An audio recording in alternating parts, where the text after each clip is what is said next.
Hello everyone, welcome back to जीटेक पॉली। दोस्तों, हम अप्लाइड मैथमेटिक्स सेकंड की स्टडी कर रहे हैं, जिसमें कि हमने chapter number first algebra of matrix start किया था। इसके अब तक हम 3 पार्ट कंप्लीट कर चुके हैं। ये सब टॉपिक्स मैं ऑलरेडी आपको पहले बता चुका था, एक बार फिर से बताता हूँ। इसमें टोटल 9 टॉपिक है, जिसमें से कि हमने सबसे पहला टॉपिक पढ़ा था डेफिनेशन ऑफ मैट्रिक्स। इसके बाद सेकंड टॉपिक हमने पढ़ा था types of matrix. Then after हमने पढ़ा था इक्वालिटी ऑफ टू मैट्रिक्स। इसके बाद एडिशन एंड सब्ट्रैक्शन पढ़ा था 2 मैट्रिक्स का, एंड उसके बाद मल्टीप्लीकेशन देखा था। तो ये स्टार्टिंग के 5 टॉपिक्स हम शुरू के 3 पार्ट में कवर कर चुके हैं। एंड आज जो हम टॉपिक पढ़ने वाले हैं दोस्तों, मोस्ट इंपोर्टेंट टॉपिक है कोफैक्टर, एडजॉइंट और इनवर्स मैट्रिक्स। इन तीनों के बारे में स्टडी करेंगे, ठीक है। तो बहुत ध्यान से आपको फोकस करना है इधर, एंड पूरे कंसंट्रेशन के साथ टॉपिक को समझना है। और 5 नंबर का हर साल रिपीट होता है क्वेश्चन इसका। तो आज जो मैं आपको टॉपिक कराऊंगा, आपके 5 नंबर पक्के हो जाएंगे, एंड आज ही इसी क्लास में आपका पहला चैप्टर पूरा कंप्लीट हो जाएगा। तो बहुत ध्यान से समझते हैं। देखिए, सबसे पहले हेडिंग लिखेंगे आप कोफैक्टर ऑफ मैट्रिक्स। इसको मैं रफ कर रहा हूं, देखिए।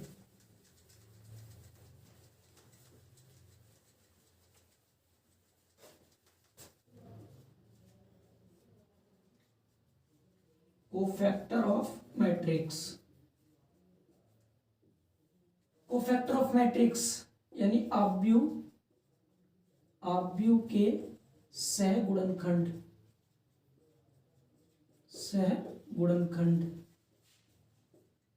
ठीक है। तो देखिए, कोफैक्टर आपको बहुत अच्छे से समझना है, क्योंकि कोफैक्टर अगर समझ नहीं आया आपको तो फिर एडजॉइंट नहीं समझ आएगा, और अगर एडजॉइंट समझ नहीं आया तो फिर आप ए इनवर्स नहीं निकाल सकते, क्योंकि तीनों टॉपिक बिल्कुल सीक्वेंस में है, एक दूसरे से रिलेटिव है, ठीक है।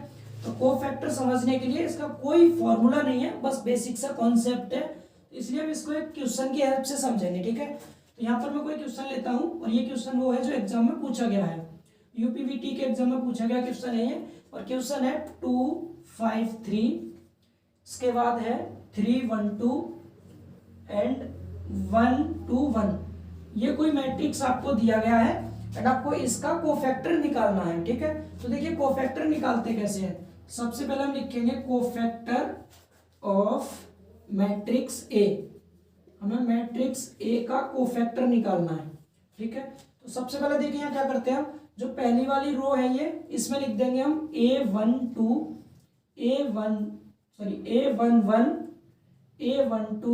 एंड A13, यानी पहला रो, पहला कॉलम, दूसरा कॉलम, तीसरा कॉलम, इस तरह से। यहाँ लिखेंगे A21 A22 A23, आगे लिखेंगे A31 A32 A33। आप यहाँ पर ऐसे याद कर सकते हैं 11 12 13 21 22 23 और 31 32 33, ठीक है। चाहे ऐसे समझ लो, पहला रो है इधर, तो पहले रो में 1 1 आ रहा है आगे, एंड पहला कॉलम तो 1, दूसरा कॉलम पे 2, तीसरे कॉलम पे 3, इस तरह से, ठीक है। अब आपको इन सब की वैल्यूज निकालनी है, यानी आपको 9 वैल्यू निकालनी है, सब 9 वैल्यू निकाल के, इनकी वैल्यू निकाल के यहीं पे इसकी जगह पे पुट कर देना है, ठीक है। तो पहले देखेंगे हम A11 कैसे निकालते हैं, A11, ठीक है। तो आगे आपको सबसे पहले यहाँ साइन लगाना होगा। तो आप 1 और 1 को जोड़ के देखेंगे, अगर ये जोड़ने पर कोई भी इवन नंबर आता है, मतलब सम संख्या आता है, जैसे 1 और 1 2 होता है, तो साइन का जो फॉर्मूला होता है -1 की पावर i प्लस जे होता है दोस्तों।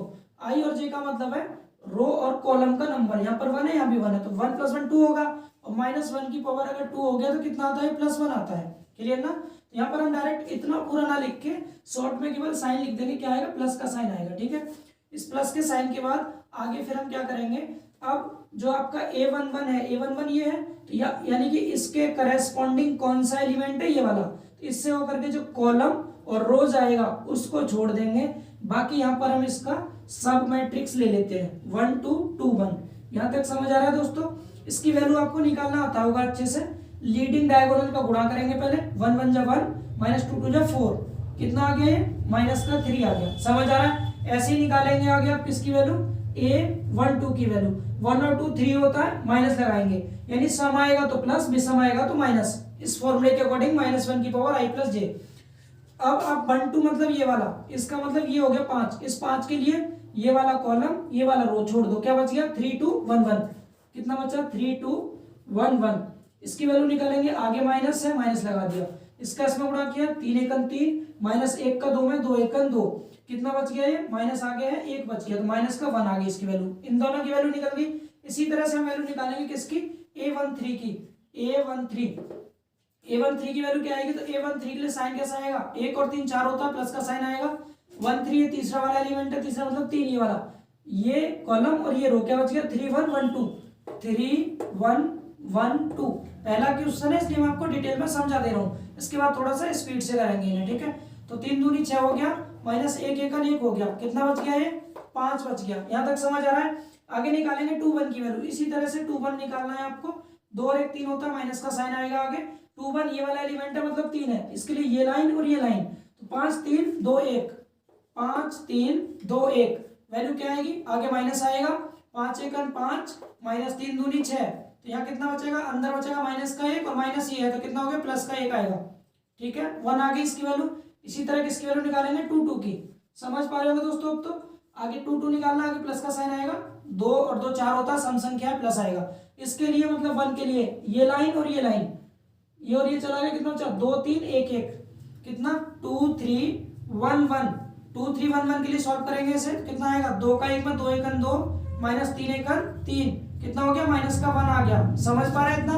इसके बाद किसकी वैल्यू निकालेंगे हम, A23 की वैल्यू, 2 3 ये वाला, यानी इसके लिए ये लाइन और ये लाइन, 2 5 1 2 आ गया, कितना 2 5 1 2, ठीक है। साइन कैसा आएगा दोस्तों, 3 2 5 होते हैं, माइनस का आएगा, 2 दूनी 4 हो गया, माइनस आ गया है, 2 दूनी 4 हो गया, माइनस का 5 1 5 हो गया, अंदर माइनस का 1 आएगा, माइनस आ गया था, प्लस का 1 हो गया, ये यहाँ तक समझ पा रहे हैं। कितनी वैल्यू निकाल दी हमने, इन सब की वैल्यूज आ गई, ठीक है। इन सब वैल्यूज को मैं यहाँ पर लिख देता हूँ साइड में ताकि आपको याद रहे। A11 हमने निकाला था, A11 कितना आया था, माइनस का 3 आया था। इसके बाद A12 कितना आया था, माइनस का 1 आया था, A12 माइनस 1 आया। इसके बाद आगे A13 आया था 5, A13 कितना आया, 5 आया। A13 के बाद A21 कितना निकला था, 1 आया था A21 की वैल्यू। इसके बाद A22 माइनस 1 आया, A22 माइनस 1, और आगे निकाला A23 1 आ गया, A23 आया 1। ये समझ पा रहे हैं वैल्यूज, तो मैं इसको रफ कर रहा हूं अभी के लिए, जो जो वैल्यू हम निकाल चुके हैं समझते रहना बस, ठीक है। ये इजी है काफी, आपको समझ आ जाएगा। अब इसके बाद देखेंगे किसकी वैल्यू, अब तक आप टोटल 6 वैल्यूज निकाल चुके हैं। अब तीसरे वाले की, इसकी 3 1, पहले निकालेंगे A31, 3 और 1 4 होता है, प्लस का साइन आएगा, ठीक है। आगे देखिए अब 3 1 के बाद 3 1 कौन सा, ये है 1, ये वाला, ये लाइन और ये लाइन, 5 दूनी 10, डायरेक्ट कर दें, समझ गए होंगे तो आप। 3 1 के लिए ये लाइन और ये लाइन, तो 5 दूनी 10, माइनस का 3 1 3, 10 माइनस 3 कितना बच गया, 7 आ गया, ठीक है। इसके बाद A32 मतलब माइनस आएगा, 5 हो रहा है। 32 कौन सा, 32 ये वाला, मतलब ये लाइन और ये लाइन, 2 दूनी 4, माइनस 3 3 9, 4 माइनस 9, माइनस आगे है, माइनस का 5 यहाँ बचेगा, प्लस 5 हो गया। ऐसी वैल्यू निकालेंगे आप किसकी, 3 3 की। जब आपने 3 3 की वैल्यू निकाली दोस्तों, कितनी आएगी, 3 3 6 होता है, प्लस का साइन आएगा आगे, 3 3 ये वाला है, ये मतलब ये, इसके लिए ये लाइन 2 1 2, 5 3 15, 2 माइनस 15, कितना आएगा, ये माइनस का 13 आ गया, ठीक है। इन वैल्यूज को, ये वैल्यू और ये वैल्यू सबको यहाँ रख दो इसकी जगह पे, आपका कोफैक्टर निकल के आंसर आ गया। कोफैक्टर कितना आ गया इसका, -3, आगे -1 5, फिर 1 -1 1, और इन तीनों की वैल्यू क्या है, 7 5 माइनस का 13। क्लियर हुआ, ये क्लियर हुआ। ठीक है, इसकी वैल्यू आई है दोस्तों कोफैक्टर की। तो कोफैक्टर समझ आ गया होगा आपको कैसे निकालते हैं। कोफैक्टर निकालने के लिए आपको इस मैट्रिक्स में A11 1 2 1 3, फिर 2 1 2 2 2 3 3 1 3 2 3 3, ये बनाते हैं। इन सब की वैल्यूज निकालते हैं। वैल्यू कैसे निकालते हैं, तो आपको जिसकी भी निकालनी है, जैसे 3 1 की निकालनी थी आपको, तो इनको जोड़ कर देखते हैं, अगर ये सम आता है तो आगे प्लस लगाते हैं। अब इसके करेस्पॉन्डिंग जो भी एलिमेंट होगा उससे होकर के जो रो और कॉलम जाता है उसे छोड़ देते हैं, बाकी बचे हुए का इसका इसमें गुणा माइनस इसका इसमें, तो 5 दूनी 10 माइनस 3 1 3, इस तरह किया, वैल्यू आ गई। इसी तरह सबकी वैल्यू निकाल के यहीं पे इसकी जगह पुट कर देते हैं, तो आपका यहाँ से क्या निकल जाता है, कोफैक्टर। बहुत आसान था, मतलब आपने इन सब के फैक्टर करके ये निकाल दिए। क्लियर हुआ इतना। तो कोफैक्टर निकालने के बाद अब देखेंगे हम इसका एडजॉइंट कैसे निकालते हैं। बहुत सिंपल सा टॉपिक है, इजीली समझ आ जाएगा। देखिए आपने कोफैक्टर निकाल लिया, अब हमें निकालना है क्या, एडजॉइंट। तो एडजॉइंट मैट्रिक्स क्या होता है समझेंगे। Adjoint matrix, adjoint matrix adjoint matrix निकालने के लिए दोस्तों सिंपल सा फॉर्मूला होता है एडजॉइंट का। एडजॉइंट ए इक्वल टू जो आपने कोफैक्टर ए निकाला था, ऊपर जो आपने कोफैक्टर ए निकाला है, कोफैक्टर ए, इस कोफैक्टर ए मैट्रिक्स का ट्रांसपोज कर देंगे। ट्रांसपोज आपको पढ़ा रखा है, परिवर्त आव्यूह। परिवर्त आव्यूह का मतलब होता है दोस्तों, ये जो रो होते हैं इनको कॉलम बना दीजिए, रो को कॉलम, जैसे ये लिखा है इसको खड़ा करके लिख दीजिए, A11 A12 A13, ऐसे इसको लिखेंगे क्या हो जाएगा A21 A22 A23, एंड इसका क्या हो जाएगा A31 A32 A33। क्लियर हुआ। अब हम अगर इसी क्वेश्चन का एडजॉइंट निकालते, तो एडजॉइंट निकालने के लिए आपको सबसे पहले इसका कोफैक्टर निकालना पड़ता, ठीक है। कोफैक्टर आपने निकाल चुके हैं, ये आया, ठीक है। अगर मैं कहूं इसका एडजॉइंट बताओ क्या होगा, तो क्या कर देंगे आप, जो कोफैक्टर आया था इसके रो को कॉलम बना दीजिए। क्या हो जाएगा -3 -1 5, ये क्या हो जाएगा 1 -1 और आगे 1, एंड फिर हो गया 7 5 -13, ये इसका एडजॉइंट हो गया। क्लियर ना, एडजॉइंट भी समझ आ गया। कोफैक्टर निकालते हैं, कोफैक्टर के बाद एडजॉइंट निकालने के लिए आपको क्या करना होता है, सिर्फ ये जो रो है इनको कॉलम बना दीजिए, मतलब कोफैक्टर का ट्रांसपोज कर देते हैं, परिवर्त कर देते हैं, रो को कॉलम में बदल देते हैं, परिवर्तन कर देते हैं, ठीक है। एडजॉइंट की हिंदी आपको पता ही है, इसको सहखंडज बोलते हैं हिंदी में, सहखंडज, सहखंडज आव्यूह। इतना क्लियर हुआ दोस्तों। अब हम सीखेंगे ए इनवर्स निकालना, यानी इनवर्स मैट्रिक्स कैसे निकालते हैं, ठीक है। तो देखिएगा ध्यान से, बहुत अच्छे से समझेंगे, काफी इजी है दोस्तों, बहुत इजी है। अब तक आप दो चीज समझ चुके, पहले आपने कोफैक्टर सीख लिया, फिर एडजॉइंट सीख लिया। अब ए इनवर्स में यहाँ पर लिख देता हूँ, आई थिंक यहाँ दिख रहा होगा आपको थोड़ा सा सिंपल सा फॉर्मूला इनवर्स मैट्रिक्स का, क्योंकि मैं सोच रहा हूँ चीजों को रिलेट कर दूं, मिटाना ना पड़े, एक में समझ में आ जाए सब कुछ आपको, ठीक है। चलो यहाँ लिख देते हैं हम इनवर्स मैट्रिक्स, तीसरा पढ़ रहे हैं हम इनवर्स मैट्रिक्स, केवल इधर फोकस करना है, इधर बाद में देखना है आपको।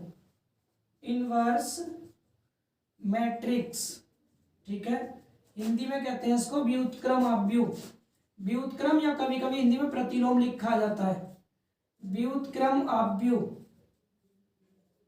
व्युत्क्रम आव्यूह। व्युत्क्रम आव्यूह को हम ए इनवर्स से डिनोट करते हैं, ए इनवर्स से, ठीक है। ए इनवर्स का आपको फॉर्मूला याद रखना। देखिए इनवर्स मैट्रिक्स जब आप पढ़ेंगे इस मैट्रिक्स में, इसके 3 मेथड है अलग अलग। सबसे पहला चैप्टर है बेसिक वाला, तो यहाँ पर एडजॉइंट की हेल्प से निकालेंगे। अगर क्वेश्चन में नहीं कह रखा हो कि आपको किस मेथड से निकालना है, तो सिंपली आप सिर्फ एडजॉइंट वाला ही मेथड यूज करेंगे। और अगर उसने कह दिया कि ट्रांसफॉर्मेशन मेथड से निकालिए, तो सेकंड चैप्टर में हम सीखेंगे। अगर कह दिया कैले हैमिल्टन थ्योरम से निकालिए, तो हम तीसरे चैप्टर में सीखेंगे उसे, ठीक है। और कुछ नहीं कह रखा, सिंपल कह रखा है ए इनवर्स निकालिए, तो आपको यहाँ पर जो फॉर्मूला बता रहा हूँ इसकी हेल्प से निकालना है, ठीक है। तो फॉर्मूला हम यहाँ लिखते हैं, देखिए ए इनवर्स इक्वल टू होता है, जो आपने एडजॉइंट ए निकाला है, सिंपल एडजॉइंट ए को ए डी जे ए लिखते हैं शॉर्ट में, एडजॉइंट ए, इसमें क्या करेंगे डिवाइड कर देते हैं मोड ए से। मोड ए का मतलब है दोस्तों, जो आपको मैट्रिक्स दे रखा है ए, उसका डिटर्मिनेंट बनाएंगे, सारणिक बना के उसकी वैल्यू निकाल देते हैं, उसे ए इनवर्स कहते हैं। इतना समझ पा रहे हैं आप लोग। तो इसी क्वेश्चन में तीनों चीज निकाल रहा हूँ मैं, पहले हमने कोफैक्टर निकाला था, ये आया था, तो मैं अभी के लिए कोफैक्टर को रफ कर रहा हूँ, आप समझ चुके थे, ठीक है। साथ साथ लिखते रहिएगा, आपका टाइम काफी बचेगा इससे, ठीक। तो हम ये सीख चुके थे कोफैक्टर। जैसे आपसे कह दिया गया इस मैट्रिक्स ए का ए इनवर्स निकालना है, तो पहले क्या निकालेंगे कोफैक्टर, जो कि मैंने अभी रफ किया है। उसके बाद आप एडजॉइंट निकालेंगे, क्योंकि ये एडजॉइंट फॉर्मूले में आ रहा है इसलिए, ठीक है। एडजॉइंट भी हम निकाल चुके हैं ऑलरेडी। अब आप एडजॉइंट भी निकाल चुके हैं, मैं सिंपल एडजॉइंट की वैल्यू छोड़ देता हूं अभी के लिए, जो कि हम यूज कर लेंगे क्वेश्चन में, ठीक है।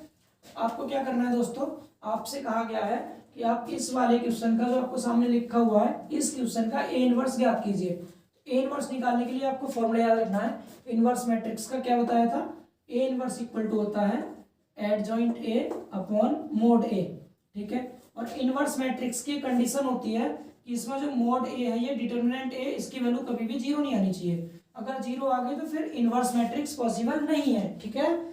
पहले मोड ए निकाल लेंगे, सबसे पहला काम करना आप क्या, मोड ए निकाल लेना, ताकि ये पता चल जाए आपको ये 0 तो नहीं आ रहा। तो इसका मोड अगर निकालेंगे, तो मोड निकालने के लिए आपको इस मैट्रिक्स का ही डिटर्मिनेंट बना देना है। क्या हो जाएगा 2 5 3 3 1 2 1 2 1, इतना कर लिया। इसके बाद अब इसका एक्सपेंशन कर देंगे, प्रसार कर देंगे, R1 के अनुदिश प्रसार, प्रसार करना सबको आता है। R1 ये है, तो पहले 2 लेंगे, इसका ब्रैकेट लगा दीजिए, पहला प्लस में लेते हैं, दूसरा माइनस में लेते हैं, फिर -5 लेंगे ब्रैकेट, इसके बाद फिर प्लस लेंगे 3 फिर ब्रैकेट, मतलब हमने R1 के तीनों एलिमेंट ले लिए प्लस माइनस प्लस। अब इस ब्रैकेट में क्या आएगा, ब्रैकेट में क्या आता है दोस्तों, जैसे 2 लिया आपने, 2 से होकर के ये कॉलम और ये रो, इनको छोड़ दीजिए, इन दोनों का गुणा कीजिए, 1 1 जा 1 -2 2 जा 4, क्लियर। फिर माइनस में 5 ये गया इसका, इसमें 3 एकन 3 -2 एकन 2, क्लियर। इसके बाद ये तीसरे के लिए ये और ये, इसका इसमें 3 दूनी 6 -1 एकन 1, इसको सॉल्व करेंगे यहाँ से, यहाँ 2 है, इधर बचा माइनस का 3, -5 है, यहाँ बचा 1 और प्लस में 3 है, ये बचा 5, ठीक है। इसको सॉल्व कर लीजिए, कितना आ गया, माइनस का 6 हो गया, इधर माइनस का 5 हुआ, प्लस का 3 5 15 हो गया ये, तो इधर -11 + 15 4 आ गया। मॉड ए आपने निकाला 4, जो कि 0 के बराबर नहीं आ रहा, डेट मीन्स हम इसका ए इनवर्स निकाल सकते हैं। इतना समझ आया दोस्तों। तो हमसे इसका पूछा क्या है, ए इनवर्स, तो हम सबसे पहले क्या निकालेंगे, मॉड ए, 4 वैल्यू आ गई। उसके बाद एड जॉइंट निकालेंगे, और एड जॉइंट निकालने के लिए पहले कोफैक्टर निकालना पड़ता है, फिर उसका परिवर्त करके एड जॉइंट निकालते हैं, जो कि हम पीछे निकाल चुके हैं, ये वैल्यू आई थी इसकी, ठीक है। अब इस वैल्यू को एड जॉइंट की जगह लिख देना आपको, तो ए इनवर्स जो आपका निकल के आएगा, क्या आएगा, एड जॉइंट की वैल्यू है, लिखिए क्या है, माइनस में 3 1 7 -1 5 5 1 माइनस का 13 ठीक है। इसको डिवाइड करना मोड ए से, मोड ए की वैल्यू 4 थी, तो बाहर आप 1/4 लिख देना, ये आपका आंसर हो जाएगा। समझ पा रहे हैं। तो अब हमने 3 टॉपिक को काफी इजीली समझ लिया बहुत कम टाइम में, ठीक है। क्या क्या, कोफैक्टर निकालना सीख गए, एडजॉइंट निकालना सीख गए, एंड हम ए इनवर्स निकालना भी सीख चुके हैं। अब देखेंगे किसी भी इक्वेशन सिस्टम को हम मैट्रिक्स मेथड की हेल्प से कैसे सॉल्व करते हैं। लास्ट टॉपिक है इस चैप्टर का, इसके बाद पूरा चैप्टर आपका फिनिश हो जाएगा, क्योंकि इसमें 9 ही टॉपिक थे आपके, और 9 के 9 टॉपिक हमने छोटी छोटी वीडियोस के माध्यम से कंप्लीट कर लिए हैं। एंड दोस्तों इसके बाद आपके मैट्रिक्स के जो भी टॉपिक्स हैं, जो भी चैप्टर्स हैं, वो पूरा एक चैप्टर एक सिंगल वीडियो मिलेगा आपको। तो बड़ी बड़ी क्लासेज रहेंगी, थोड़ा पैसेंस रखना, क्योंकि आपके एग्जाम भी काफी नियर आ रहे हैं। आई थिंक फेब लास्ट में या मार्च के स्टार्टिंग में आपके स्टार्ट हो जाएंगे एग्जाम, ठीक है। तो इसलिए केवल 1 महीना है आपके पास, पूरा का पूरा मैथ कवर करना है हमें। पूरे मैथ में लगभग 20 चैप्टर हैं, जिनमें से सिर्फ आज 1 चैप्टर कंप्लीट हुआ है, मतलब पूरे 19 चैप्टर बचे हुए हैं। तो आने वाले 19 वीडियो में हम पूरे 19 चैप्टर कवर कर लेंगे। तो आपको इसी तरह जुड़े रहना है चैनल से। एंड अब तो आपकी और क्लासेस भी कंटिन्यू करा दी हैं, तो आपको सारा कंटेंट पॉलिटेक्निक का यहीं प्रोवाइड किया जाएगा, ठीक है। तो चलिए अगला टॉपिक देखते हैं, जो कि लास्ट टॉपिक है। आई थिंक मैं उम्मीद करता हूँ ये समझ आ गया होगा आपको। अगर फिर भी समझ नहीं आया तो आप कमेंट कर देना, अलग से एक और क्वेश्चन करा के समझा देंगे, ठीक है। क्योंकि एग्जाम पास में तो अभी हम पहले टॉपिक्स को कवर कर लेते हैं, तो प्रैक्टिस सेशन अलग से मैं लगा दूंगा आपके लिए, ठीक है। तो मैं इसको रफ करता हूँ और अगला टॉपिक देखते हैं। देखिए, तो देखिए दोस्तों, अब हमारा एक लास्ट टॉपिक है ये, इसके बाद आपका चैप्टर पूरा कंप्लीट हो जाएगा। टॉपिक का नाम है दोस्तों रैखिक समीकरणों के निकाय को आव्यूह विधि से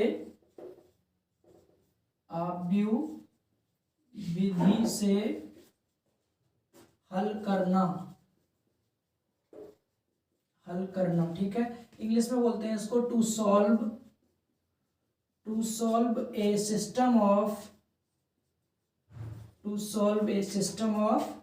लीनियर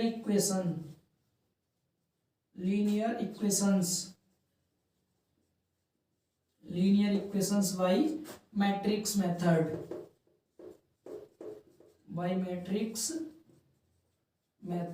ठीक है। मैट्रिक्स मेथड से किसी भी लीनियर इक्वेशन सिस्टम को कैसे सॉल्व करते हैं। तो इसमें आपको 3 इक्वेशन दिए जाएंगे और आपसे कहेगा मैट्रिक्स मेथड से इसको सॉल्व कीजिए। अगर ये क्वेश्चन आपके एग्जाम में आया तो पूरे 5 नंबर में आएगा, ठीक है। जैसे सपोज यहाँ पर इक्वेशन सिस्टम दिया है आपको, a1x प्लस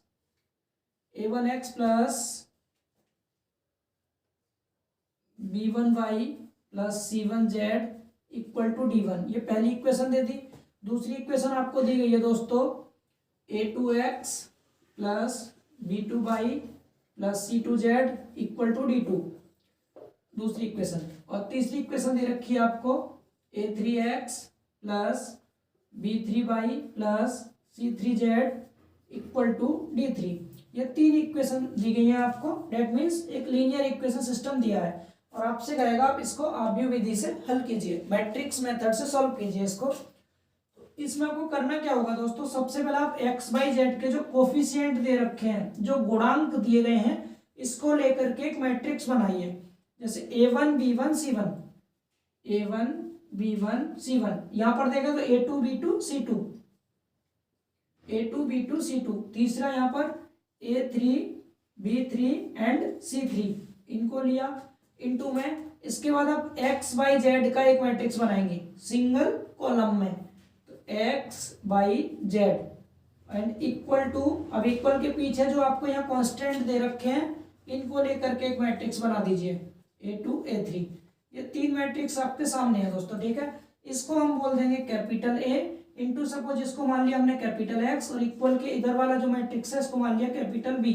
समझ पा रहे हैं? हमें जो वैल्यू निकालनी है एक्स बाई जेड की निकालनी है, डेट मीन्स हमें मैट्रिक्स एक्स की वैल्यू निकालनी है। इस बी को ले आएंगे इस साइड, तो बी को जब इधर लाएंगे दोस्तों, तो यहाँ से क्या आ जाएगा, ये ए इनवर्स इंटू बी। समझ पा रहे हैं? ए को इधर लाए आप तो ए इनवर्स बन गया। डेट मीन्स अगर हमें एक्स की वैल्यू निकालनी है तो ए इनवर्स इंटू बी निकालना पड़ेगा। ए इनवर्स मतलब ये जो मैट्रिक्स बना हुआ है, पहले हम इसका इनवर्स निकालेंगे, उसके बाद ये जो पीछे वाला मैट्रिक्स है बी, ये वाला, इसके साथ मल्टीप्लाई कर देंगे। तो यहाँ पर जो आपको मैट्रिक्स मिलेगा इस तरह का मिलेगा, एक सिंगल रो की फॉर्म में मैट्रिक्स मिलेगा। यहाँ कुछ वैल्यू होगी, कुछ वैल्यू यहाँ होगी, कुछ यहाँ होगी, और एक इसकी वैल्यू आ रही है एक्स की। और आपको पता है एक्स मैट्रिक्स क्या था आपका, एक्स बाई जेड था। मतलब जो पहली वाली वैल्यू होगी वो एक्स की हो जाएगी, दूसरी जो वैल्यू आएगी वो वाई की हो जाएगी, तीसरी वैल्यू जो आएगी वो जेड की हो जाएगी। अब ये वैल्यू कैसे आएंगे, तो इसके लिए हमें क्वेश्चन लेना पड़ेगा एंड क्वेश्चन की हेल्प से समझेंगे। तो ये पहले चैप्टर का लास्ट क्वेश्चन है, तो सबसे बड़ा क्वेश्चन है, थोड़ा सा पैसेंस रख के ध्यान से समझना है, ठीक है, क्योंकि इंपॉर्टेंट क्वेश्चन है, आपसे पूछा जा सकता है।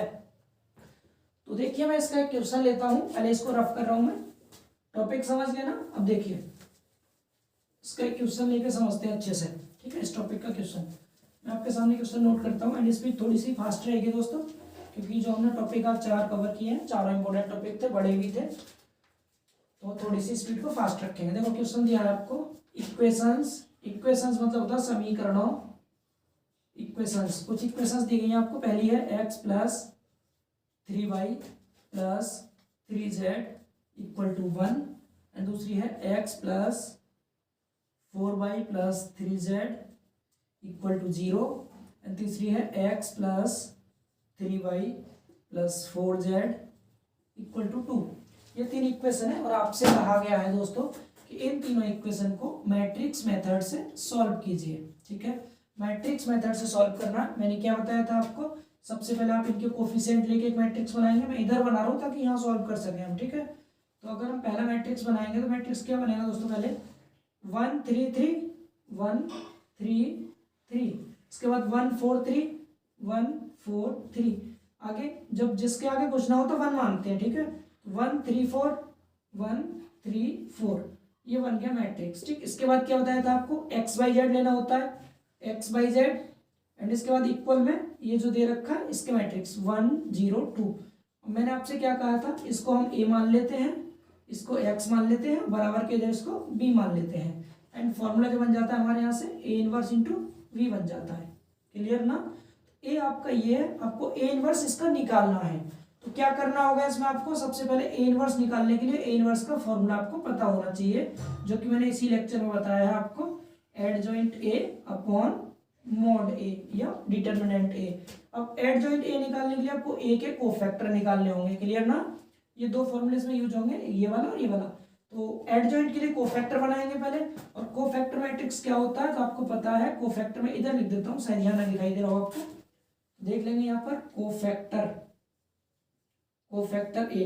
अब ए का कोफैक्टर के लिए आपको यहाँ पर एक डिटरमिनेंट बनाना है, इसमें 1 1 1 2 1 3, इधर फिर 2 1 2 2 2 3, इधर 3 1 3 2 एंड 3 3।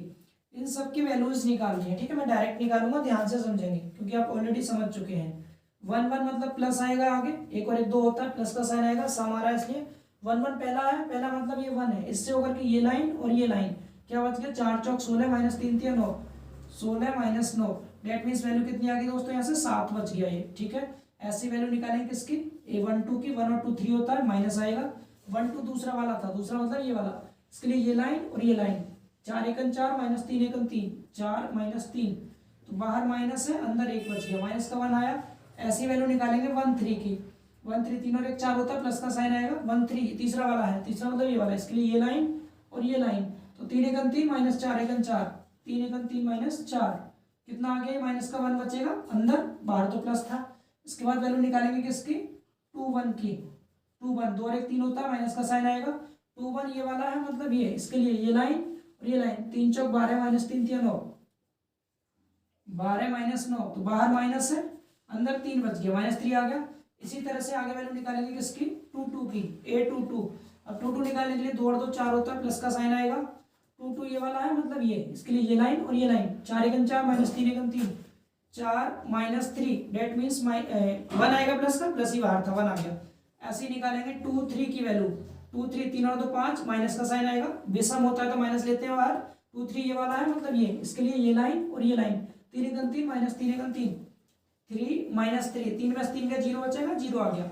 आगे फिर इसके बाद 3 1, 3 1 मतलब ये वाला, ये लाइन, यानी ये वाला, सॉरी, इसके लिए ये लाइन और ये लाइन। 3 3 9 माइनस 4 3 12, 9 माइनस 12, बाहर तो प्लस का साइन आता, 3 और 1 4 था, तो माइनस का 3 आएगा, ठीक है। इसके बाद A 3 2, 3 2 5 होता है, माइनस का साइन आएगा आगे, माइनस 3 2 ये वाला, मतलब ये, इसके लिए ये लाइन और ये लाइन। 3 एकम 3 माइनस 3 एकम 3, तो 3 माइनस 3, दैट मीन्स 0 आ गया, ठीक है। लास्ट वाली वैल्यू और देख लेंगे, लास्ट की वैल्यू इधर ही निकाल देते हैं दोस्तों, जगह कम है थोड़ी, दिख जाए आई थिंक आपको 3 3, अगर नहीं भी दिख रहा तो मैं बता दे रहा हूँ। इसके लिए 3 और 3 4 मतलब 6 होते हैं, प्लस का साइन आगे आएगा आपका, इसके लिए ये लाइन और ये लाइन, ठीक है। तो 4 एकम 4 माइनस 3 एकम 3, यानी 4 माइनस 3, यहाँ से प्लस का 1 आ गया। ये हमने सब वैल्यूज निकाल दी, यहाँ पर इनकी वैल्यू पुट कर दीजिए। जब आपने यहाँ वैल्यू रखी सबकी, 7 माइनस 1 माइनस 1, 7 माइनस 1 माइनस 1, ठीक है, यहाँ तक माइनस 1। इसके बाद अगली वैल्यूज क्या है, माइनस 3 1 0, माइनस 3 1 0, इसके बाद माइनस 3 0 1, माइनस 3 0 1। ये हमने सारी वैल्यूज निकाल दी दोस्तों, और ये जो वैल्यू आई है हमारी किसकी आ गई, कोफैक्टर की। अब एडजॉइंट निकालने के लिए आपने पढ़ा है एडजॉइंट A इक्वल टू क्या होता है, जो कोफैक्टर निकला है, कोफैक्टर A, इसका हम ट्रांसपोज कर देते हैं, ट्रांसपोज, ठीक है। अब ट्रांसपोज करने के लिए आपको क्या करना होगा, ये जो है इसके रो को कॉलम बना दीजिए, इसको कॉलम, तो कितना हो जाएगा, 7 माइनस 1 माइनस 1, इसको माइनस 3 1 0, इसके बाद इसको माइनस 3 0 1, समझ आया। तो ये एडजॉइंट आ गया। एंड A इनवर्स निकालना है आपको, तो मोड A चाहिएगा। मोड A निकालने के लिए आप एक बार में ये समझ लीजिए अच्छे से, क्योंकि मैं इसको रफ करने जा रहा हूँ, ये जगह नहीं है, ठीक है। तो पूरा रफ करता हूँ। अभी तक हम एडजॉइंट निकाल चुके हैं, तो इनवर्स निकालने के लिए हमें मोड निकालना पड़ेगा, ठीक है। हालांकि हमें पहले ही निकालना चाहिए था, और ये जगह नहीं है, अब निकालते हैं, ठीक है। ये रफ कर रहा हूँ, आप चाहे तो इसका स्क्रीनशॉट ले लीजिए एक बार, देखिए।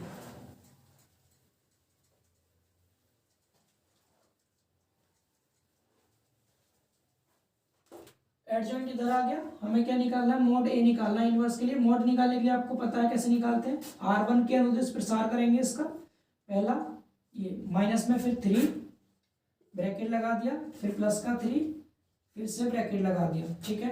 1 के लिए ये लाइन और ये लाइन, 4 चौक 16 आ गया, माइनस 3 3 9, इसके बाद माइनस का 3 ये लाइन और ये लाइन, इसका इसमें 4 एकम 4 आया, माइनस 1 का 3 में 3 एकम 3 हो गया, प्लस का 3 ये लाइन और ये लाइन, 3 एकम 3 माइनस का 4, तो ये कितना आएगा, इधर बच गया आपका 7, माइनस इधर बचेगा 1 बचेगा प्लस का, 1 में गुणा करेंगे 3 ही आएगा, माइनस बचेगा 1 और 3 में करेंगे तो माइनस का 3 आ गया। तो डेट मीन्स कितना बच गया, 7 में से 6 घटाओ 1 आ गया, मोड आ गया आपका A।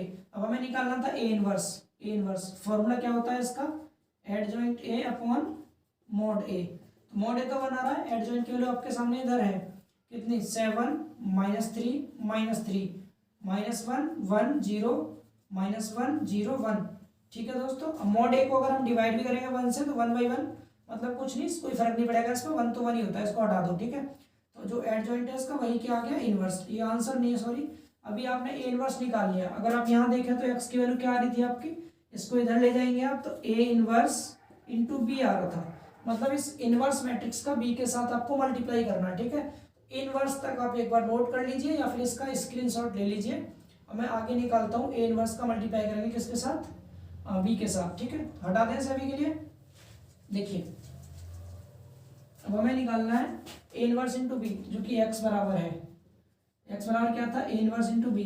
Date means a inverse की पहले वैल्यू लिखेंगे, कितनी है 7 -3 आगे फिर -1 1 0 एंड -1 0 1, ठीक है 0 1 इस तरह से, इंटू बी का मल्टीप्लाई 1 0 2, रो का कॉलम में 7 का 1 में करेंगे मल्टीप्लाई, आपको आता है 7 का 1 में, रो बाई कॉलम करते हैं ना, तो 7 का 1 में 7 3 7, प्लस का साइन माइनस का 0 हो जाएगा ये, फिर माइनस का 3 दूनी 6 हो गया, ठीक है माइनस आएगा सॉरी। इसके बाद आगे इसका इसमें कर लिया, अब दूसरे का करेंगे इसमें, तो 1 का 1 में माइनस का 1 हो गया, 1 का 0 में 0 हो गया एंड 0 का 2 में 0 हो गया। इसके बाद तीसरे का इसमें करेंगे तो -1 आ गया, 0 का 0 में 0 हो गया एंड 1 का 2 में 2 हो गया। इन सब की मल्टीप्लाई कर लिया आपने, तो यहाँ से जो वैल्यू आ गई आपकी किसकी, x की जो वैल्यू निकल के आ गई दोस्तों, कितनी आ गई वो 7 में से 6 घटाएंगे 1 बचा, माइनस का 1 और ये प्लस का 1, ये किसकी वैल्यू आई है, कैपिटल X की, ठीक है ये हटा दीजिए। अब आपको पता है x क्या था, x जो मैट्रिक्स था स्मॉल x बाई जेड, यही तो था, और इसकी वैल्यू आपने निकाली, क्या है दोस्तों 1 -1 1। डेट मीन्स मैंने क्या बताया था, पहला वाला पहले के बराबर होगा, डेट मीन्स x आ गया 1 एंड y कितना आ गया यहाँ से -1 एंड z कितना आ गया यहाँ से 1। आप अपने आंसर को चेक भी कर सकते हैं, वैल्यूज को यहाँ रख के देखो क्या 1 1 रहा है। x को अगर मैंने 1 रखा, यहाँ पर 1 रखा तो ये 1 हो गया, -1 रखा तो माइनस का 3 हो गया, प्लस यहाँ पर 1 रखा तो 3 हो गया, 3 से 3 कट गया, 1 आना चाहिए 1 आ रहा है। डेट मीन्स हमारा आंसर सही है, किसी में भी रख लो सेटिस्फाई करेगा ये, तो ये हमारा आंसर आ गया। आप चेक भी कर सकते थे इस तरह से। तो थोड़ा सा लेंथी क्वेश्चन था, इसलिए मैं थोड़ा स्पीड से कराया है क्वेश्चन। उम्मीद करता हूँ आपको समझ आया होगा दोस्तों।